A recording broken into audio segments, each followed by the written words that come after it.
ನಮಸ್ಕಾರ ಸ್ನೇಹಿತರೆ, ನಾನು ಮೇಘರಾಜ್. ಮತ್ತೊಮ್ಮೆ ತಮಗೆಲ್ಲ ನನ್ನ ಯೂಟ್ಯೂಬ್ ಚಾನಲ್ಗೆ ಸ್ವಾಗತವನ್ನು ಕೋರ್ತಾ, ಈಗ ನವೆಂಬರ್ 2024ರಲ್ಲಿ ನಡೆದಂಥ KCET ಪರೀಕ್ಷೆಯ ಎಕನಾಮಿಕ್ಸ್ ಸಬ್ಜೆಕ್ಟ್ನ ಕಟ್ ಆಫ್ ಹೋದ ವರ್ಷ ಎಷ್ಟಿತ್ತು, ಈ ವರ್ಷ ಎಷ್ಟಕ್ಕೆ ನಿಂತ್ಕೋಬೋದು,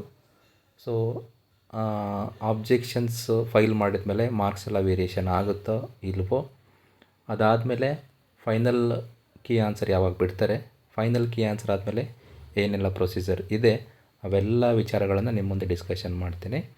ಎಕನಾಮಿಕ್ಸಲ್ಲಿ ಹೋದ ವರ್ಷ ಹೈಯೆಸ್ಟ್ ಮಾರ್ಕ್ಸ್ ಬಂದು 230 ಇತ್ತು.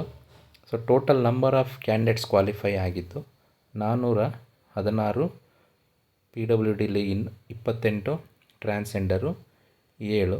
ಇವೆಲ್ಲ ಆ್ಯಡ್ ಮಾಡಿದರೆ ಅರೌಂಡ್ 445ವರೆಗೂ ಆಗ್ತಾರೆ. ಇಲ್ಲಿ ಈ ಒಂದು ಕಾಲಮಲ್ಲಿ category GM, SC, ST, category 1, category 2A, category 2B, 3A, 3B ಅಂತ ಕೊಟ್ಟಿದ್ದಾರೆ. ಆಯಾ ಕೆಟಗರಿಗೆ ತಕ್ಕಂಗೆ ಹೋದ ವರ್ಷ ಎಷ್ಟು ಜನ ಕ್ಯಾಂಡಿಡೇಟ್ಸ್ ಕ್ವಾಲಿಫೈ ಆಗಿದ್ದಾರೆ, PWD ಎಷ್ಟು ಜನ ಆಗಿದ್ದಾರೆ, ಟ್ರಾನ್ಸ್ಜೆಂಡರ್ ಎಷ್ಟು ಜನ ಆಗಿದ್ದಾರೆ ಅಂತ ನೋಡಿ. ಅದರ ತಕ್ಕನಾಗೆ ಹೋದ ವರ್ಷ ನೋಡೋದಾದರೆ ಎಕನಾಮಿಕ್ಸ್ಗೆ ಏನಾಗಿತ್ತು, 158 was the cut off general ಮೆರಿಟ್ಗೆ. ಈ ವರ್ಷ ಎಷ್ಟಿರುತ್ತೆ, ಇದಕ್ಕೆ +4 ಅಥವಾ -4 ಸ್ನೇಹಿತರೆ, +4 ಆಗ್ಬೋದು ಅಥವಾ -4. ಕೆಲವೊಬ್ಬರು 152, 153 ಎಲ್ಲ ಬಂದಿರ್ತೀರಿ. ನೀವು ಕೂಡ ಹೋಪ್ ಇಟ್ಕೋಬೋದು. ಯಾಕಂದರೆ ರಿವೈಸ್ಡ್ ಕೀ ಆನ್ಸರ್ ಬಿಟ್ಟಾಗ ಕೆಲವೊಂದು ಪ್ರಶ್ನೆಗಳಿಗೆ ಗ್ರೇಸ್ ಕೊಟ್ಟಿರೋದು ಕೂಡ ಇದೆ. ಗ್ರೇಸ್ ಕೂಡ ಸಿಗೋ ಚಾನ್ಸಸ್ ಇರುತ್ತೆ. ಹಾಗಾಗಿ ನಿಮ್ಮ ಕಟ್ ಆಫು, ನಿಮ್ಮ ಮಾರ್ಕ್ಸ್ ಕೂಡ ಜಾಸ್ತಿ ಆಗ್ತಾ ಹೋಗುತ್ತೆ. ಅದ್ರ ಬಗ್ಗೆ ತಲೆ ಕೆಡಿಸ್ಕೋಬೇಡಿ. ಲಾಸ್ಟ್ ಇಯರ್ 158 ನಿಂತಿದೆ, ಈ ವರ್ಷ ಜಾಸ್ತಿ ನಿಂತ್ಕೋಬೋದು, ಕಡಿಮೆ ನಿಂತ್ಕೋಬೋದು ಅಂತೇಳಿ ತಲೆ ಕೆಡಿಸ್ಕೋಬೇಡಿ. ಆರ್ ನಿಯರೆಸ್ಟ್ ಇದ್ರಿ 158ಗೆ ಅಂದರೆ +4 ಅಥವಾ -4 ಆ್ಯಡ್ ಮಾಡಿಕೊಂಡು ಹೋಪ್ಸ್ ಇಟ್ಕೋಬೋದು. ಇದು GM ಆಯಿತು. ಅದೇ ಥರ ಶೆಡ್ಯೂಲ್ ಕಾಸ್ಟು ಮತ್ತು ST ಅಂತ ಮಾತಾಡೋದಾದರೆ ಇದು 142, 144 ಇದೆ.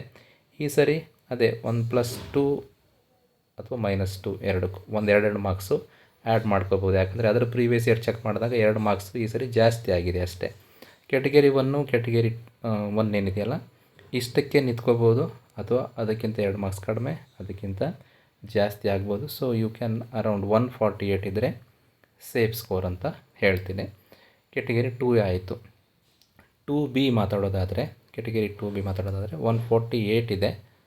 150 ಅಥವಾ 152 ಸ್ಕೋರ್ ಇದ್ದರೆ ನೀವು ಸೇಫ್ ಆಗಿರ್ತೀರಿ. ಕೆಟಗರಿ 3A ಲಾಸ್ಟ್ ಇಯರ್ 150 ಇತ್ತು, ಈ ಸರಿ ಅಷ್ಟೇ ಇರ್ಬೋದು ಅಥವಾ ಅದಕ್ಕಿಂತ 4 ಮಾರ್ಕ್ಸ್ ಜಾಸ್ತಿ ಆಗ್ಬೋದು, 154, ಅಥವಾ ಅದಕ್ಕಿಂತ 2 ಮಾರ್ಕ್ಸ್ ಕಡಿಮೆನೂ ಆಗ್ಬೋದು, ಅದು 148 ಆಗ್ಬೋದು. Depends on number of candidates, ಎಷ್ಟು ಜನ ಬರೆದಿದ್ದಾರೆ ಎಕ್ಸಾಮು ಅನ್ನೋದ್ರ ಮೇಲೆ ಕಟ್ ಆಫು ಡಿಸೈಡ್ ಆಗುತ್ತೆ. ಇದಿಷ್ಟು ಎಕನಾಮಿಕ್ಸ್ಗೆ ಸಂಬಂಧಪಟ್ಟ ಹಾಗೆ. ಗ್ರೇಸ್ ಮಾರ್ಕ್ಸು ಸಿಗುತ್ತಾ ಇಲ್ವಾ ಅಂತ ಗೊತ್ತಿಲ್ಲ, ಡಿಪೆಂಡ್ಸು. ಎಷ್ಟೋ ಜನ ಆಬ್ಜೆಕ್ಷನ್ಸ್ ರೈಸ್ ಮಾಡಿದ್ದೀರಿ, ಆಬ್ಜೆಕ್ಷನ್ ಅದೇ ಕ್ವಶನ್ಗೆ ಸೇಮ್ ಸಬ್ಜೆಕ್ಟು ಸೇಮ್ ಕ್ವಶನ್ಗೆ ಹಲವಾರು ಜನ ಆಬ್ಜೆಕ್ಷನ್ ರೈಸ್ ಮಾಡಿದರೆ ಪ್ರತಿಯೊಬ್ಬರಿಗೂ ಮಾರ್ಕ್ಸ್ ಸಿಗುತ್ತೆ. ಅದ್ರ ಬಗ್ಗೆ ತಲೆ ಕೆಡಿಸ್ಕೊಬೇಡಿ. ಇದಿಷ್ಟು ಈ ಹೊತ್ತಿನ ವಿಶೇಷ.